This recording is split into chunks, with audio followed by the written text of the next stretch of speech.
Honestly, I don't know. I think one of my college fans started it because I had like a crazy senior year. My senior year in college at the University of Washington was like one of the best best seasons I've had in my career. And I guess that was like the time beast mode. Marshawn Lynch was like killing everybody, and one of the fans just created that because my position, I'm a big guy, and I need to be big for my position, and to be able to take on double teams, and just to stop the run. It's been awesome so far. I actually was supposed to be in London yesterday morning, but my flight in New Jersey was delayed. And so that kind of was offsetting, but I'm just glad I made it to London yesterday and was able to walk around a little. Me and my fiance were able to get pizza and kind of like experience the little culture that you guys have here, and so that was pretty cool. I think that'd be great. I mean, I'm all for traveling, and so if anytime we get to leave the country and play somewhere else, I'd be up for it anytime. At the same time, just being able to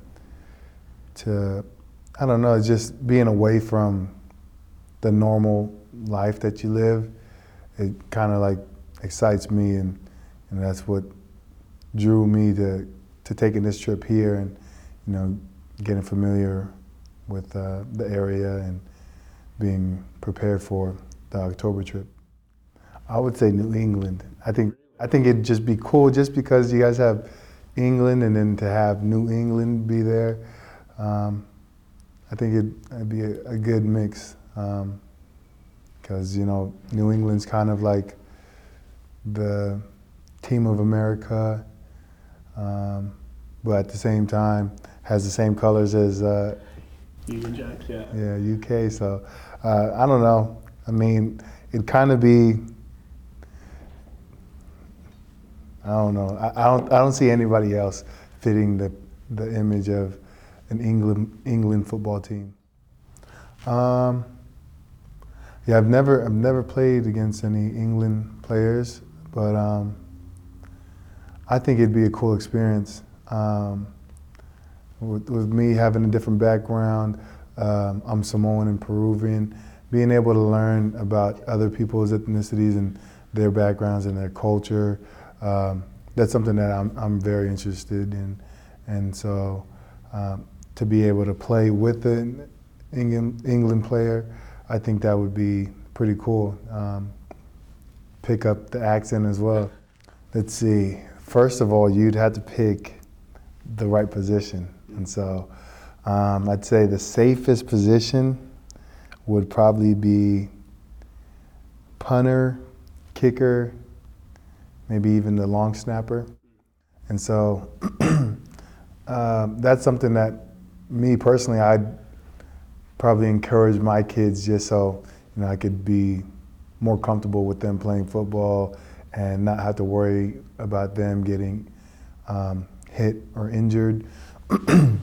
But with any position that you choose, you're going to have to put in a lot of time in it and dedication, and just mentally and physically, you have to be prepared for some tough days, especially during the training days.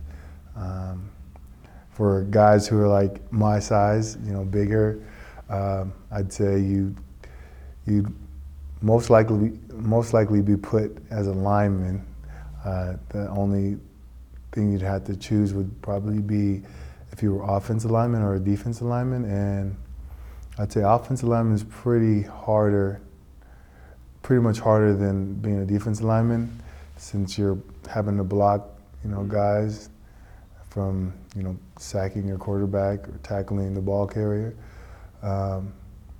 But you'd have way more fun playing defense because you get to tackle people. But that's the reason why I chose to be my position. So I'm looking for at least 3 improvements from last year. One being trimming down and being more, I'd say, explosive and lighter for this season, just because of the change in our defensive staff and the change of how our defense is going to be ran. To my understanding, we're going to be, on and off the field, quicker, and so I'm going to need to be explosive and lighter to be able to make a big impact, and that's what I really want. Another thing that I want to improve is probably my ability to get off of blocks quicker,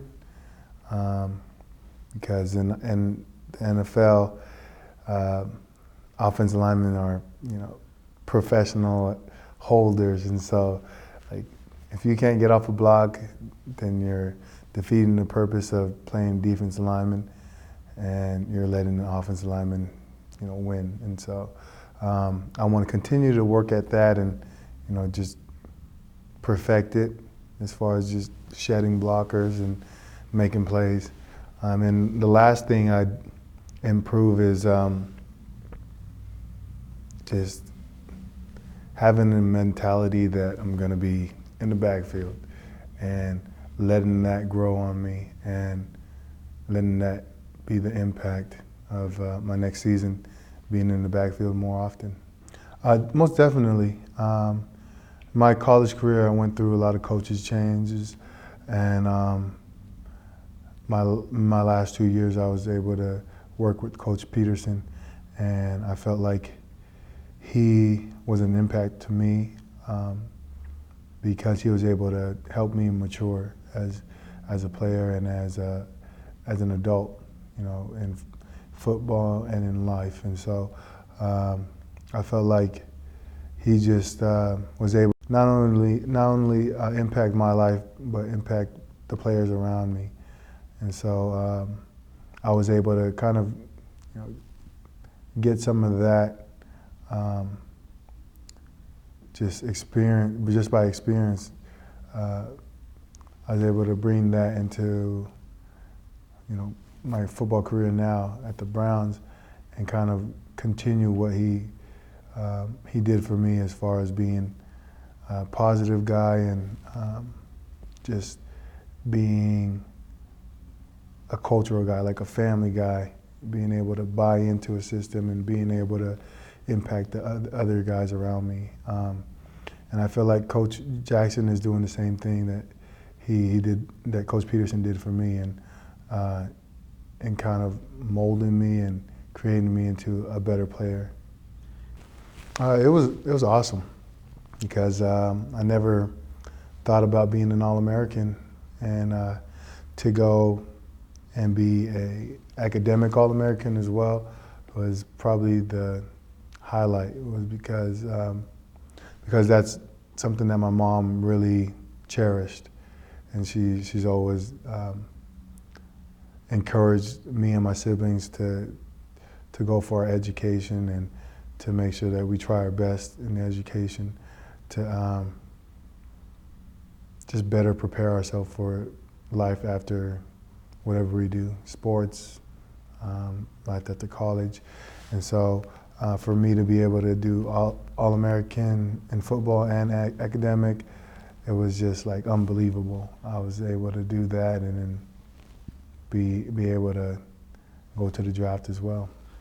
Yeah, it's, I mean, in the NFL, we still have like those college rivals, excuse me. But at the same time, we're still close buddies, and we play together as teammates, and it's never to a point where it's like people are like mad at each other or showing hatred towards each other.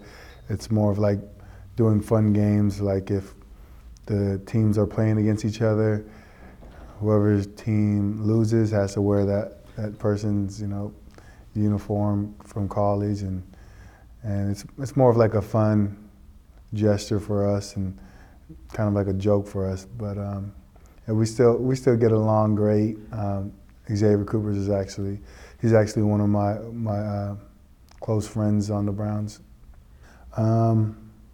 Honestly, you just got to come in with a mindset that you're drafted to the team, but at the same time you're seen as an equal, and sometimes if you're not seen as an equal, you're under everybody else. And so it's your job to do your part and more. So basically you've got to be ready to be put to work right away, and it's just a part of the game. It's part of the game, and you just need to adjust to it and don't let it distract you, but at the same time know that it'll make you a better player. I think really is the mental game, being prepared every week and being confident. That was like the biggest difference for me, coming in and seeing guys that I used to watch growing up, meeting Peyton Manning my rookie year. That was like a starstruck moment for me.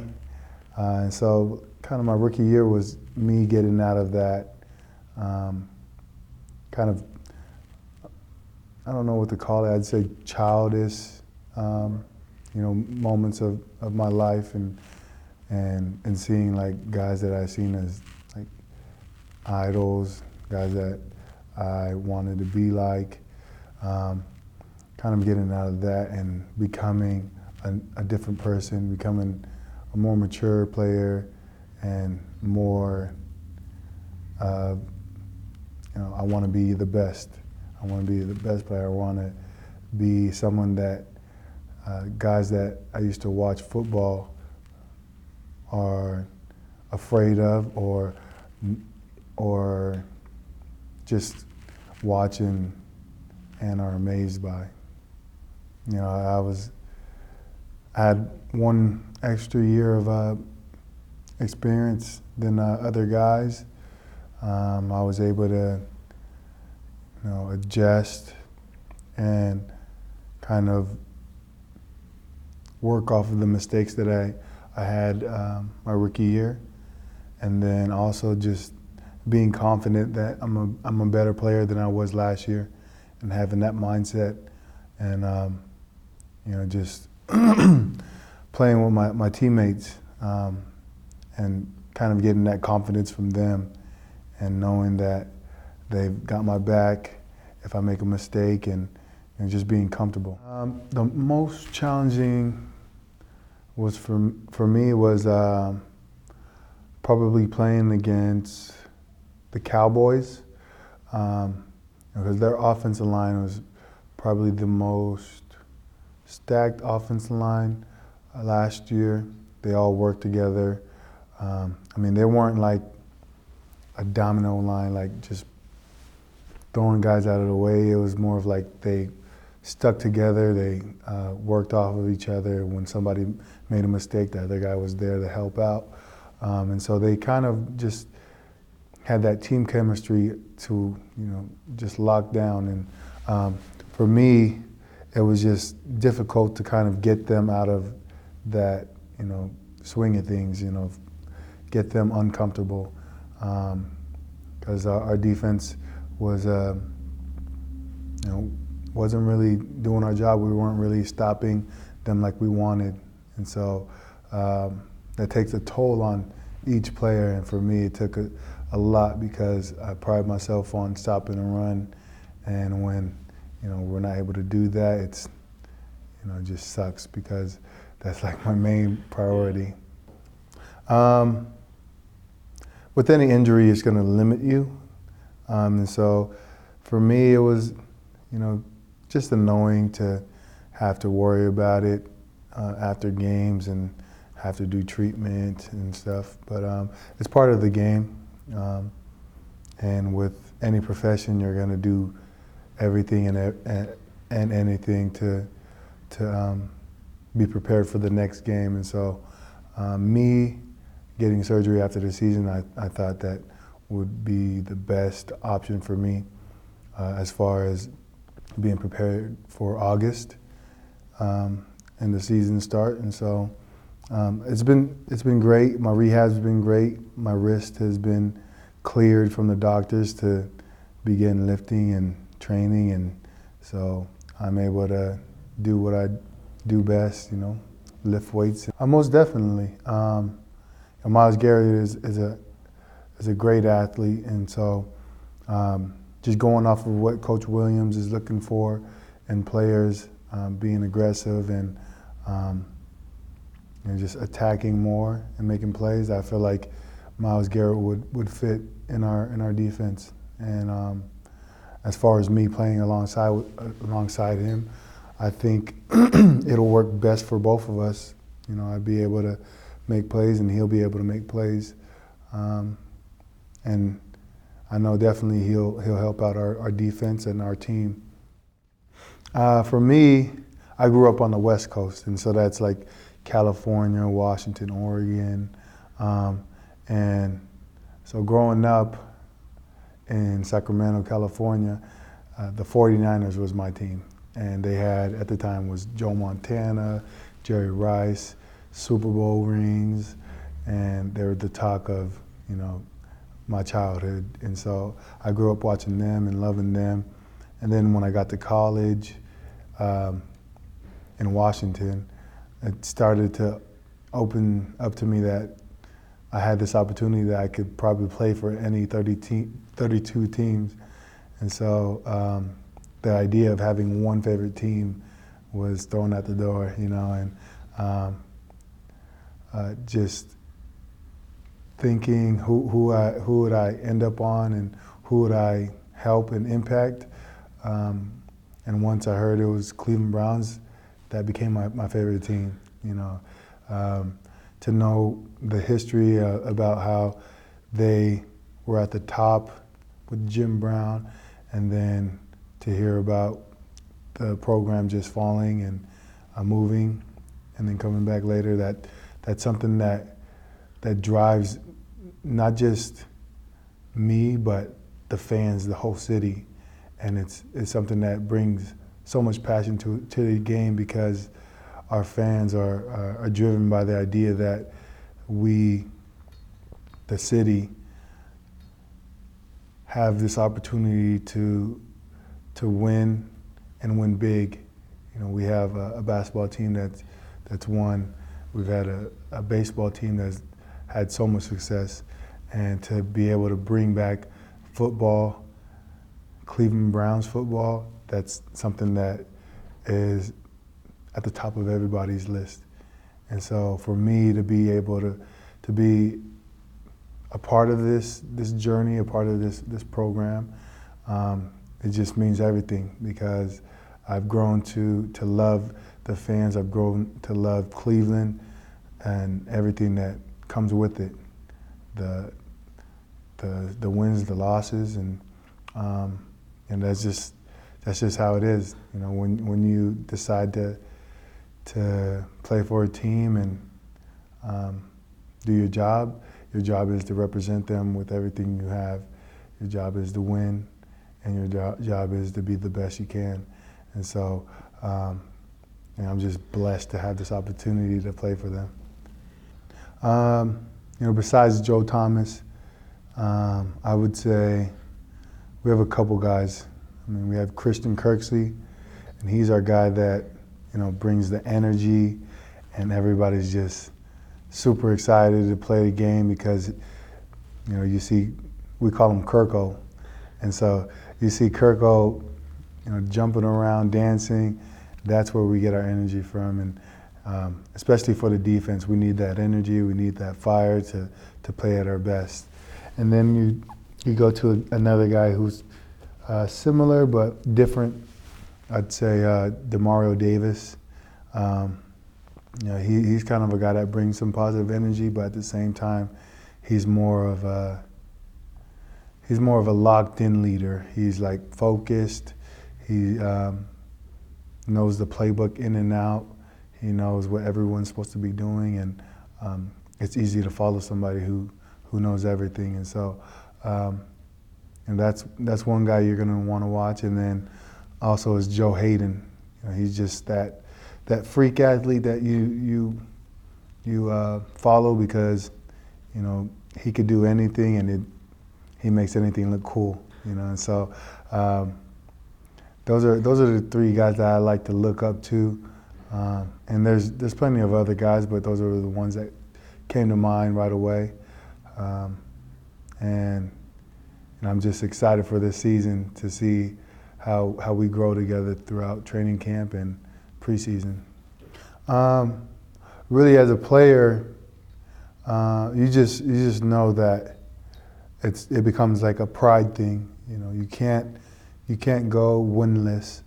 And so for us, we were, at that point where we wanted to win so bad that, we were gonna, fight and scratch to get a win. And knowing that our fans were, planning a parade for an 0-16 season, we took it upon ourselves to kind of use that as motivation, to get this win, and to prove to not only our fans but to ourselves that we could finish the right way and bring in a couple wins during the season. We after that win against San Diego, it was probably it's the highlight of the season. Everybody was excited. Everybody felt great, and the past was the past, and we could focus on that day and the future of the Browns organization. I think growing as a player and as a team, especially our defense, I felt like we connected more. I felt like we were able to play off of each other more, and that made our 15 losses more easier to take in, because I knew that I was trying my best, and I knew that my teammates were trying their best. At the same time, we were having fun trying, and even through the losses, we were able to continue to gather ourselves and continue to fight. And so I think that's the number one thing that I'll take from this past year, that I was able to be a part of a fighting team, and I will always remember that feeling of losing so much but gaining a lot at the same time.